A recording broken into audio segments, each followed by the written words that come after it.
വേർപിരിക്കാൻ കാരണങ്ങളെ ഒത്തിരി തിരഞ്ഞു അവർ. ചൂണ്ടിക്കാണിക്കാൻ ഒരു മോശ സ്വഭാവമോ പോരായ്മകളോ അവനിൽ ഉണ്ടായിരുന്നില്ല. ഒടുവിൽ അവന്റെ പാരമ്പര്യവും തറവാട്ട് മഹിമയും വരെ തൂക്കി നോക്കി. അവനെ പാരമ്പര്യം കൊണ്ടും പണം കൊണ്ടും അളക്കാൻ അവർക്കായില്ല. നാട്ടുകാരിലും തിരക്കി അവർ അവനെക്കുറിച്ച്.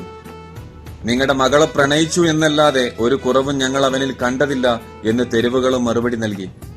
അവർ കണ്ടെത്തുന്ന ഒരുത്തനെ കൈപിടിച്ചേൽപ്പിക്കാൻ മകൾ തയ്യാറാവാത്തതിന്റെ ദേഷ്യവും വാശിയും ഉള്ളിൽ എരിഞ്ഞെരിഞ്ഞ് ഒടുവിൽ അവൻ വീഴുമെന്നുറപ്പുള്ള പ്രവാസമെന്ന അസ്ത്രം അവന് നേരെ പ്രയോഗിച്ചു.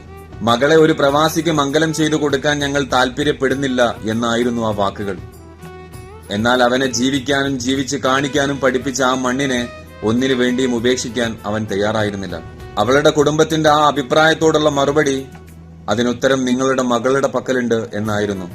വീട്ടുകാർ അവളിൽ തിരക്കിയപ്പോൾ വിധികൾക്ക് മുമ്പേ സഞ്ചരിച്ച അവന്റെ ആ വാക്കുകൾ നിറക്കണ്ണുകളോടെ അവൾ മൊഴിഞ്ഞു. പ്രവാസത്തിനല്ലാതെ മറ്റൊന്നിനും നിന്നെ എന്നിൽ നിന്നും വേർപിരിക്കാനാവില്ലെന്നും ഇനി പ്രവാസമാണ് നമുക്കിടയിൽ മറവ് തീർക്കുന്നതെങ്കിൽ നീ എന്നെ ഓർത്തിരിക്കരുത്.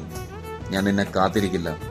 കൊതിച്ചതിനേക്കാളും മനോഹരമായിരിക്കും കാലം നിനക്കായി വിധിച്ചത്.